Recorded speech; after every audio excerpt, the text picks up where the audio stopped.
Citizens, society, and the state. Iranian citizens have had little direct experience with democracy, but they generally understood the importance of civil society.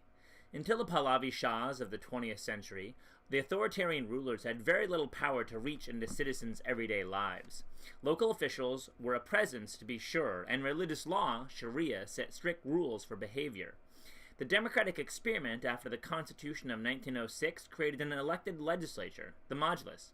But the new government was so unable to solve the country's problems that chaos followed, inviting authoritarian rule to return with the Pahlavis.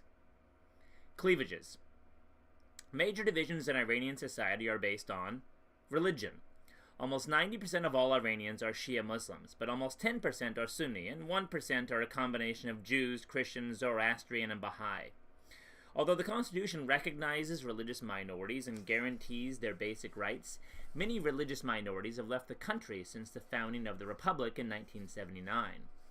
The Baha'i faith, which many Shiites believe to be an unholy offshoot of Islam, has been a particular object of religious persecution. Its leaders have been executed, imprisoned, and tortured, schools closed, and community property taken by the state. Many Baha'i have immigrated to Canada, as have a large number of Jews and Armenian Christians. The Constitution does not mention Sunnis, and so their rights are often unclear. Ethnicity. Ethnicity is closely tied to religion, but other cultural differences distinguish minorities in Iran. 51% may be considered Persian, speaking Persian Farsi as their first language. 24% are Azeri, 8% are Galaki and Mazandarani, 7% are Kurds, 3% are Arabi, and the remaining percentages are a mixture of other groups. Many Azeris live in the northwest close to the former Soviet Republic of Azerbaijan, creating a worry for the Iranian government that the Azeris will want to form a larger state by taking territory away from Iran. The Azeris do not speak Persian, but they are strongly Shiite, and the supreme leader that followed Khomeini in 1989, Ali Khamenei, is Azeri. Kurds and Arabs tend to be Sunni Muslims, so the religious cleavages is reinforced by ethnicity. Social class. The peasantry and lower middle class are sources of support for the regime, partly because they have benefited from the government's social programs that have provided them with electricity and paved roads. However, middle and upper class people are largely secularized, and so they tend to be highly critical of the clerics and their control of society. Many middle class people have not fared well economically during the years since the Republic was founded. As a result, their cultural and political views of secularism are reinforced by their economic problems, creating discontent and opposition to the regime. Reformers versus conservatives. A fundamental cleavage in the political culture since the founding of the Republic has to do with the debate about the merits of theocracy versus a democracy. The conservatives want to keep the regime as it is, under the control of the clerics and Sharia law, and the reformers would like to see more secularization and democracy. Most reformers do not want to do away with the basic principles of an Islamic state, but they display a wide array of opinions about how much and where secularization and democracy should be infused into the system. Pragmatic conservatives versus radical clerics. The complicated set of cleavages in Iran is made more complex by distinct divisions among the clergy that have led to many important disagreements at the top levels of policymaking. Pragmatic conservatives are clergy that favored liberal economic policies that encourage foreign trade, free markets, and direct foreign investment. They base their points of view on strong personal ties to middle-class merchants, bazaris, and rural landowners who have long supported mosques and religious activities. Conservatives argue that private property and economic inequality are protected under Islamic law. They are generally willing to turn over economic management to liberally inclined technocrats. Radicals are more numerous among younger and more militant clerics, and they call for measures to enhance social justice, especially in terms of providing welfare benefits to Iran's poor. Radicals generally endorse state-sponsored wealth distribution and price controls. Civil society. A major source of unhappiness with the rule of the Pahlavi Shahs was the government's incursion into private lives of citizens, the civil society. However, civil society has not been restored under the current regime, and this fact tends to create discontent, especially among middle-class people. The Shiite revolutionary elites launched a campaign that may be compared to Mao's Cultural Revolution, in that they sought to impose values of the Islamic State on the general population. University professors with reputations for Western preferences were fired and replaced with people that clearly supported the regime. Other professionals quietly left the country to seek refuge in Western nations. However, the desire to preserve civil society did not disappear. It was too large an influence on the political culture before the takeover by Reza Shah in the early 1920s. Under the presidency of Muhammad Khatami, 1997 to 2005, Iranians experienced a so-called Tehran Spring, a period of cautious political liberalization with a loosening of freedom of speech and of press, a more open economy, and a friendlier stance toward the outside world. However, the Iranian president has only limited powers, and the reforms were hampered by more conservative elements in the government. When Mahmoud Ahmadinejad became president in 2005, the government closed down newspapers, banned and censored books and websites, and did not tolerate the peaceful demonstrations and protests of the Khatami era. Prominent scholars were arrested, including Haleh Esfandiari, the director of the Woodrow Wilson Center in Washington, D.C. Dr. Esfandiari had dual citizenship, the U.S. and Iran, but was arrested in 2007 while visiting her mother in Tehran. She was imprisoned for more than 3 months before being released, to return to the United States.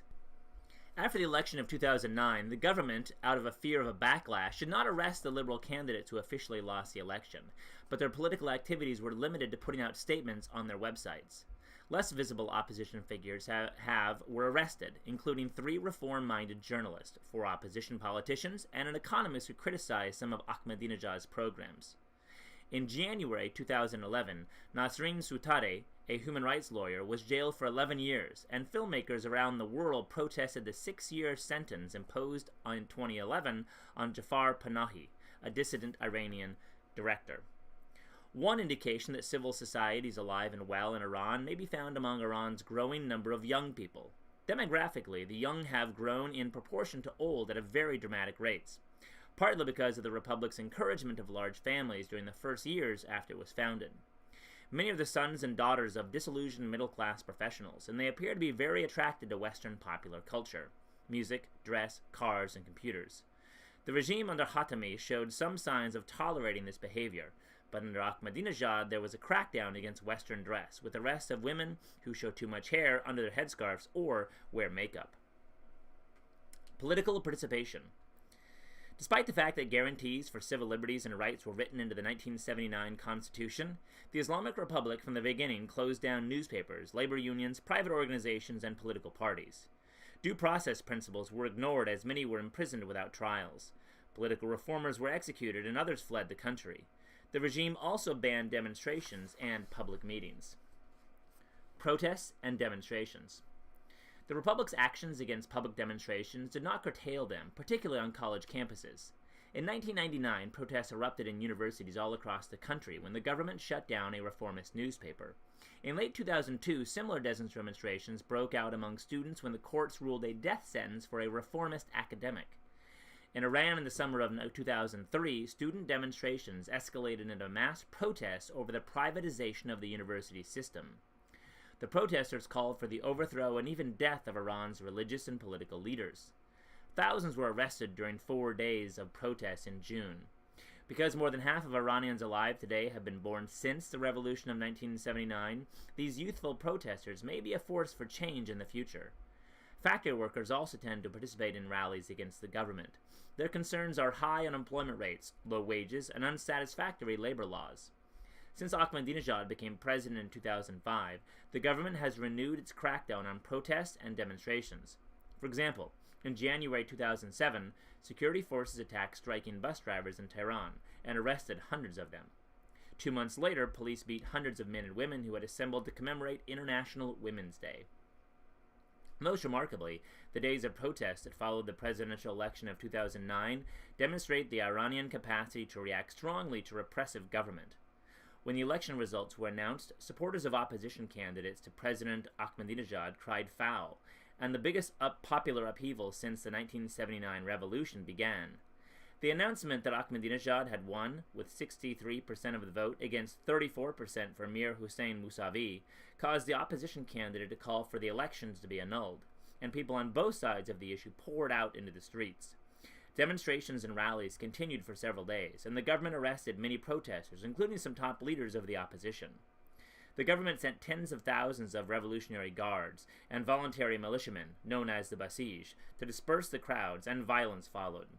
The death toll is disputed, with state-controlled media reporting 20 people killed, but others put the figure much higher. The protesters, calling themselves the Green Movement after Mousavi's campaign colors, rallied around the image of a young woman, Neda Aga Sultan, who was photographed in a demonstration in Tehran as she lay dying after being shot by an unknown assailant. The government contained the protesters, and a few months later, the Ayatollah Ali Khamenei declared that the society had been vaccinated against these germs. In December 2009, a huge rally of the regime's supporters seemed to cast the Green Movement into shadows. However, in early 2011, Mousavi and Mehdi Karoubi, another liberal candidate for president in 2009, revived when they encouraged their supporters to march in honor of freedom-seeking protesters in demonstrations in Egypt and Tunisia, and Green Movement advocates gathered in Tehran in large numbers and began marching, mostly in silence, before the security forces responded. Police and members of the Basij militia, using tear gas and clubs, subdued the crowd, but not before 2 people were killed and dozens arrested. U.S. President Barack Obama, who had approached the 2009 election aftermath cautiously, called on Iran to let people express their opinions. Women and the political system. One of the most frequently heard criticisms of Iran by Westerners is the regime's treatment of women. The veil has become a symbol of oppression, but probably more for Westerners than for Iranian women. The wearing of veils predates the birth of Islam as a religion in the 7th century, and women of many other religions in Southwest Asia have also worn veils. However, traditionally women in Islamic cultures have stayed home, with little education or opportunity to work outside the home. 20th century Iran is something of an exception because women have had better access to education. Educated women harbor particular resentments toward the regime. Their educations have led them to expect better job opportunities and more political rights than they have been granted. Judges often interpret the Sharia narrowly, so that women are considered to be wards of their male relatives. However, today more than half of all college students are women, and they're also well represented as doctors and government employees. The Islamic Republic calls its policy toward women equality with difference, meaning that divorce and custody laws now follow Islamic standards that favor males. Women must wear scarves and long coats in public, and they cannot leave the country without the consent of male relatives. Occasional stoning of women for adultery has also taken place, though the government recently issued a ban on them. However, women are allowed education and entrance to at least some occupations. Women now constitute about 33% of the total labor force. Iranian women are not well represented in the Majlis. As the chart below shows, Mexico's large representation is partly due to the recent parity laws that require political parties to run women candidates for office. Nigeria's low representation is probably reflective of traditional society there, and China's relatively large representation may be influenced by a lingering communist ideology that emphasizes equality. Russia does not appear to be influenced by its former status as a communist nation.